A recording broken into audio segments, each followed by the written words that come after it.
Yo, what is up everybody? Welcome back to the channel. Hope you've been doing well. Today we are back here for another review.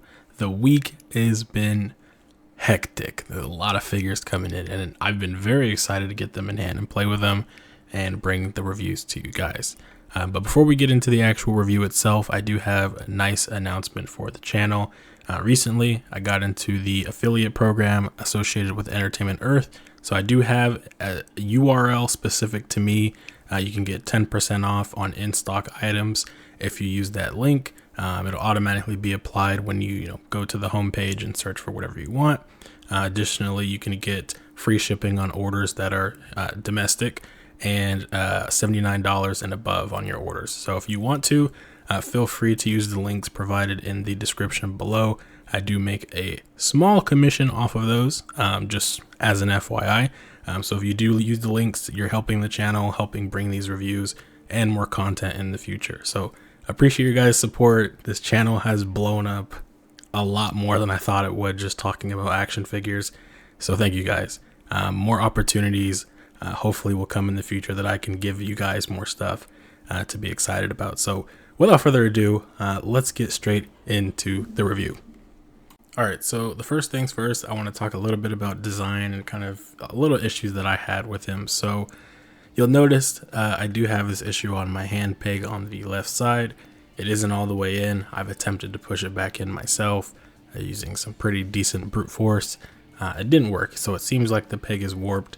There is still articulation. It works more or less the same, but I haven't had this issue since Super Saiyan 4 Vegeta came out earlier this year, or back in December of last year, actually, I think, somewhere around there.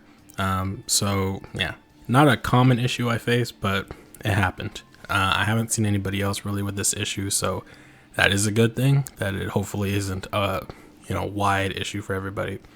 And yeah, that's pretty much it in terms of big issues with him. But next, briefly, let's just talk about this skirt piece.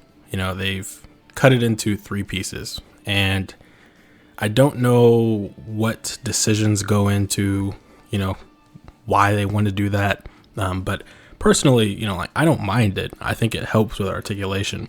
If I want a full seamless design, I think an action figure should not be limited in articulation.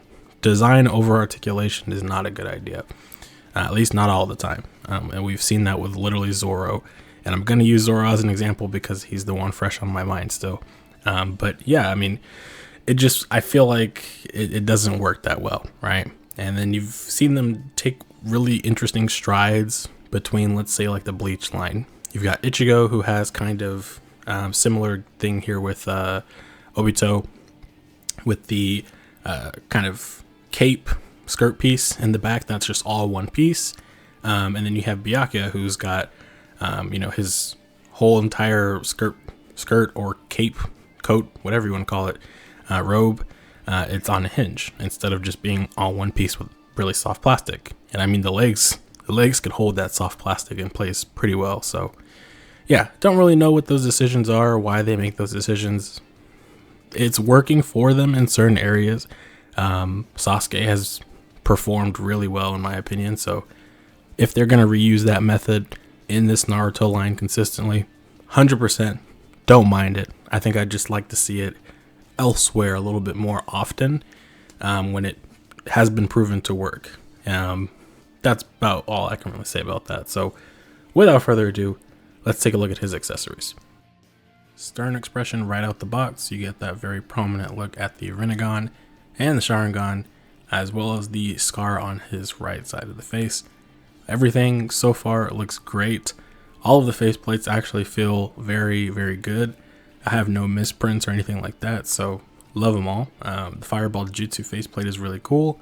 Unfortunately, they didn't pack an actual fireball for him, so he really can't make that effect unless you get the Kid Sasuke and take that from him, which I suspect a lot of people probably do have him, and just that's an easy trade away for most characters who do fireball jutsus. But yeah, it's pretty good. And moving on, we have this gritting teeth expression. And this one is feels like it's looking off to the side a little bit, but it also feels like he's got a higher, I don't know what to call it, on the side of his face. But this grin right here it's great. I love it. And next, here is the bonus face for Naruto, the Sage Mode faceplate. Very, very cool to have this. Can't wait until we get an actual Sage Mode Naruto that fought Pain. Who knows how long that's going to take, but nice to have this here. It works. And then, of course, we got to get into the mask. This is probably the best accessory in my opinion because it just looks so freaking cool. The only thing that could really change this for me, like, and make it better is if he had, you know, the Rinnegan and Sharingan at the eye holes. You did see there the actual headband in the back is articulated. It can go in a full 360 range motion. It doesn't really go up and down though. So there's that. And this next clip should be basically showing off how to put it on, how to take it off. I will say there's not a whole lot of neck room or head room in that collar, which is a little unfortunate. But right here, this is also showing kind of how secure that is. So it's not really gonna pop the actual head off. Usually it just pops the neck off for me. And two differences: when I pop the actual base, like regular head for Obito on, it clicks. When I use the mask head, there is no click. It just kind of falls in place. So if you don't hear it click, don't be alarmed. Just do a test and see if it's, you know, stuck on there, and you should be good. But yeah, you will not hear a click, unfortunately. But yeah, it looks really, really nice. Definitely something that I can't see myself ever taking off. I do hope we get a Toby figure in the future, because listen, this era of Obito pretending to be Madara was just crazy. All right, it was crazy. But let's take a look at the rest of his accessories, getting over with the additional hands. This is obviously another jutsu type hand that has both arms utilizing the peg together. As I mentioned in the beginning of the video, I have a really dysfunctional peg, so I have to be a lot more careful inputting this particular hand in. But yeah, it looks cool. Got your set of open palm hands. You get the finger pointing hands. They do have like a little bit of a gap in there where it feels like you could hold something, but more or less probably just pointing. And then you have jutsu hands for both. And of course you've got the bladed hands on both sides. And of course you want to be careful inputting these into the actual peg. You don't want the actual blades to bend or get warped, so just be cautious of that. And here we have the actual hands that will hold the war fan. I forget the actual name of it, but it is really, really sick, and we're about to get into that and showcase it. So yeah, this thing is just crazy. I mean, I didn't expect to get the chain and whatnot at first, but it looks great all together. So here quickly, I'm just going to briefly be showing you how to put the whole chain together and whatnot on the body.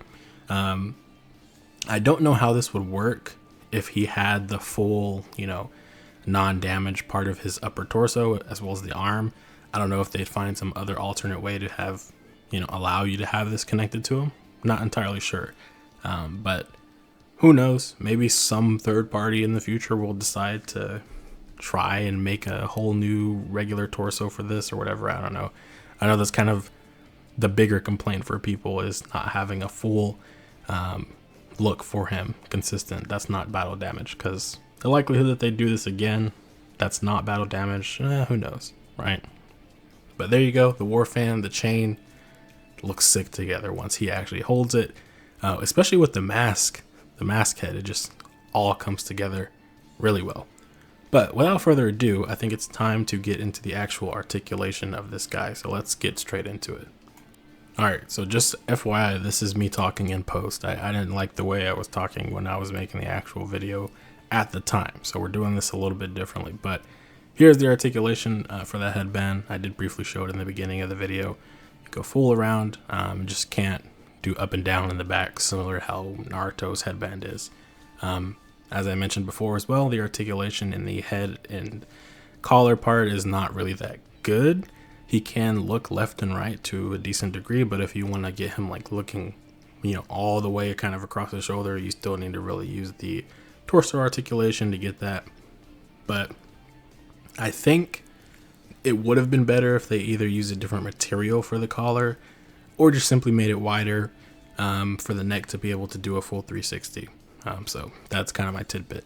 The arms get some pretty good range despite both of them being two different designs essentially.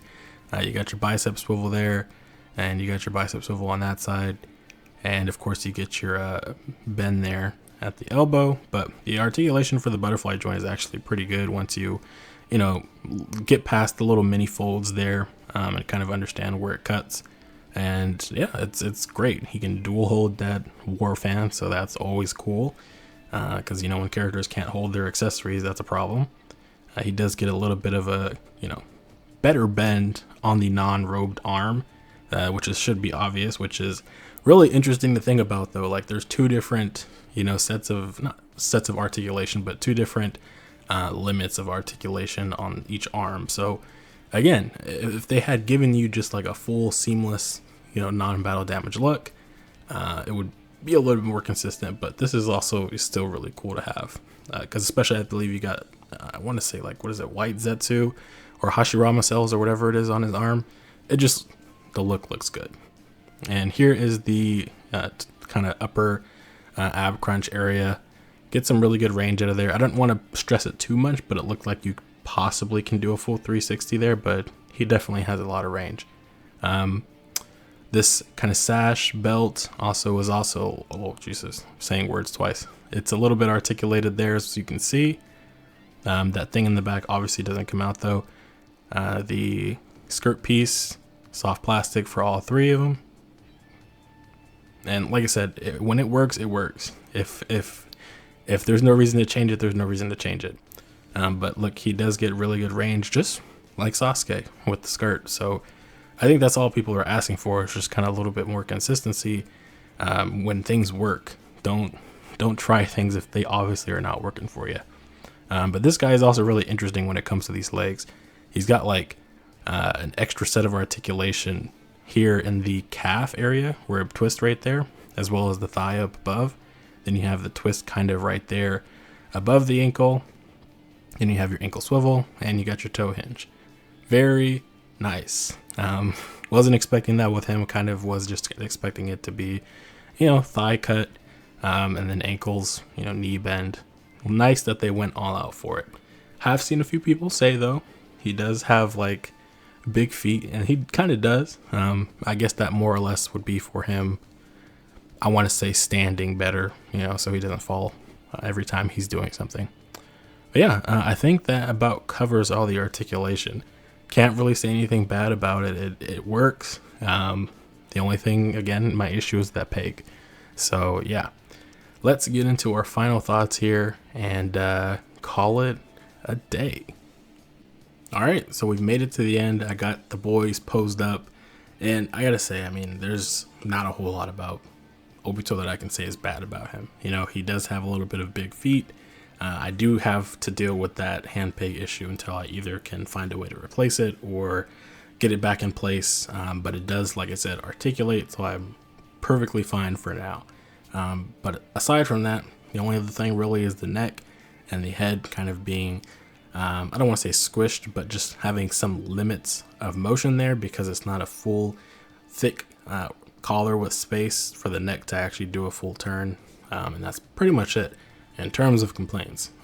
Besides that, it's just, I really love the figure. The Naruto line has been pretty consistent thus far with their articulation and designs. Can't really say anything bad about that. I think that's what a lot of people really love about it too. Every figure's come out, just, it works. There's nothing to really say horrible about them, unless it's like what characters you wanted that didn't come out, right? But yeah, I mean, Obito for $75 USD, it's a lot, but he does come with the chain, the fan, an additional head, 2 bladed hands, and additionally, a set of 4 standard hands, and then 4 faceplates, and then it comes with a bonus that they didn't really have to include. They could have given something to him, maybe like a little fireball jutsu that's starting in his mouth or something. I don't know.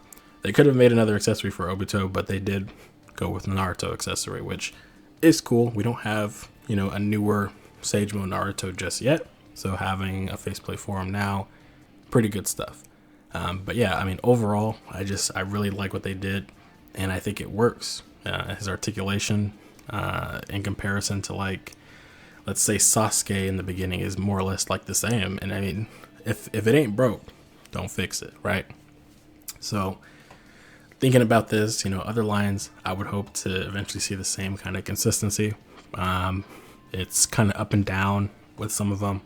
And I think that a lot of people are getting frustrated because it looks like Tamashi's just being lazy.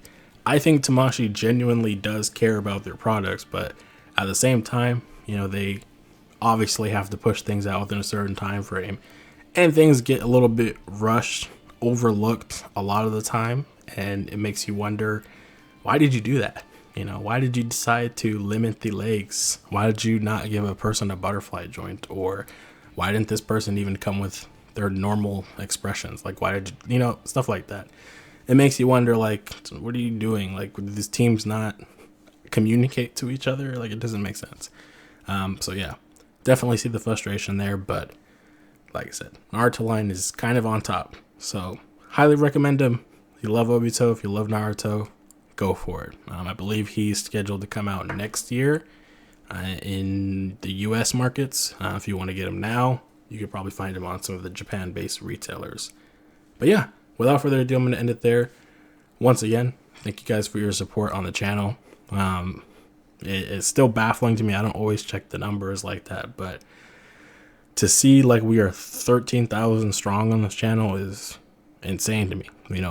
For the longest time, I was just sitting there at like 3,000 talking about video games and whatnot, and talking about action figures and getting to meet a lot of you guys and just having fun is honestly like such a better experience. At the end of the day, I do this to have fun. I don't do it to, sit here and be super professional about everything, super serious. I'm just here to have fun with action figures, and I think that's honestly what it should be about. So yeah, appreciate you guys supporting the channel in any way you can. Yeah, with that being said, I think it's perfect time to end the video. So thank you for watching. Catch you in the next one, which probably is going to be another review. And of course, stay tuned to the communications or community tab. Jesus. Yeah, for more news. And yeah, catch you later. Peace.